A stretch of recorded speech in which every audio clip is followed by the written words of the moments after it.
Pepperdine wants to play with pace, and we know that Gonzaga, they play with the fastest pace in all of college basketball on offense. Holmgren three. Nights where you get a good crowd. I mean, the #1 team in the country is here. Pepperdine students are here in big numbers. Yeah, it could be a factor. How about the freshman on strong? The reigning freshman of the week in the conference, and that's going to be a real test. Now, even here, but Houston Mallette is going to fly off screens, and he is not going to be intimidated by anybody. He had 21 in the first meeting. Offensive rebound, Holmgren three.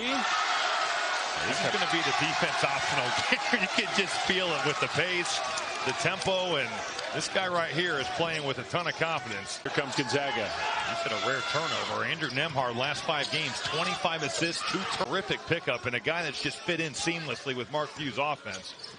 He really has been just the perfect fit. Long three. Mallette just getting to that rim unimpeded. Bad. Mallette's got the last 7 for the Waves against Strother with the left hand. He really has. I mean, made 7 of his last 13 threes, shooting at a high level this year. Another important piece for this team. Dribble. Trying to find somewhere to go with the ball. Nembhard's the guy guarding Mallette. Mallette.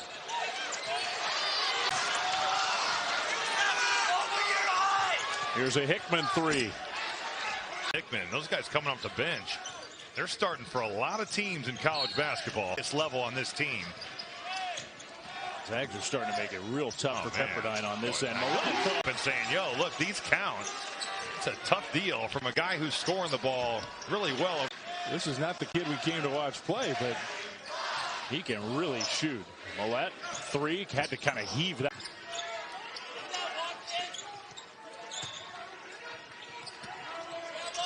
Andrew Nembhard is making things happen for the Zags. Polk in the lane, scores. This guy's scored 5 points in 3 games, and he's coming off the bench. It's an incredibly talented Gonzaga team. Mallette went by him. Timmy hit the floor. Pepperdine, as you said, trying to hang around this game, keep their energetic student crowd into it. Houston Mallette immediately out. Chet Holmgren is hanging on rims. Zags want to play fast. If you broadcast the Zags, you get to talk fast. Inbound pass. Bolton steals it away. Rajir Bolton to the bucket. Texas Tech's a good team. They are. They will really guard you. Mallette. 5 or 6 games. Yeah, and at times this year he shot the ball very well from 3. Mallette, again, just a little into the stands. Yeah, almost like a Bill Russell type deal where he's keeping him in play. The split of the ball. How long they can keep those folks engaged in the game. Houston Mallette got knocked off balance. Was just completely off balance. Level is can you spread the floor as a jump shooter? Holmgren is definitely going to be able to do that. Yeah, it's not going to be a problem for him. That will not be an issue. What +6 in the first half. I like it because in my NBA career, my dad used to send me my plus minus when I played that to make me feel more. Houston Mallette made another 3. Higher than his dad was. His dad was really good. Holmgren 3. Good. Missed the biggest guy on the floor. I mean, he is a 7-footer. Mallette goes right at Holmgren. Under out of bounds inbounder. I like that point. Foul that one away. Mallette tried to set a bounce plays to deal with his length. Morgantown to take on West Virginia in the Big 12, and then Pepperdine's first free throws of the game. A little bit short. Nembhard had his shot rejected. Mallette in transition. He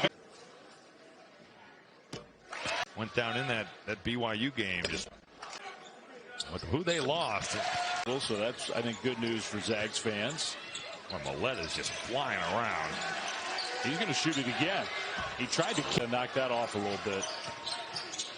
He throws this one up. I don't know if that's from Drew Timme. Into the front court. Mallette pulls up. Hand in his face. Hickman a little out of control. They call it. Well, Mallette is just running off screens everywhere, and Andrew Nembhard's having to chase him. Now the help was there. Hey, amazing. Mallette's also worked first half, but here over the last 4, that's been the case. Nembhard found Timme, and he lays. Do is put it in the vicinity. That would have been a dunk. Mallette goes into the lane. Mallette scores. Terrific at back cutting that and looking for lobs. Mallette. Obi Oha and Zedek just making things happen. Mike Mitchell defensively. I know Nemhard's had some incredible earning their scholarship. Today the lines are a little more blurred. Mallette from Wales, 12 of 13 at the line. Big reason why they have some breathing room here despite the effort of Pepperdine. Mallette under 6 minutes to go in Malibu. You think Malibu, you think this hadn't been a Malibu game. Mallette baseline, no. You're right. It has not been a finesse type deal. Real hard to get the ball in bounds. No, it's a nightmare. Ohio State used to do it when we play them, and Chet into this game. Shot clock winding down. Nemhard tried to draw the foul, and the officials didn't buy it. Mallette goes all the way. Draws. Go to the Sweet 16 or the Elite 8, and it's a flash in the pan. But he committed to staying there. The fan support, the support from the school has been incredible, high level, to help make that happen. Strother from Timmy came up short. Timmy offensive rebound. A tournament team, 3 Eastern, also on Sunday. That's a huge game. I mean, outside of those 4 teams we saw right there, there's just not a ton of opportunity. LMU beat SMU earlier this year. Your league. And that's where the West Coast turned it over. You could feel that was going up. He was out about that one. A tougher shooting second half. Watson with the Big Ten. Now I'm glad I got to see him in person because you can get tunnel vision.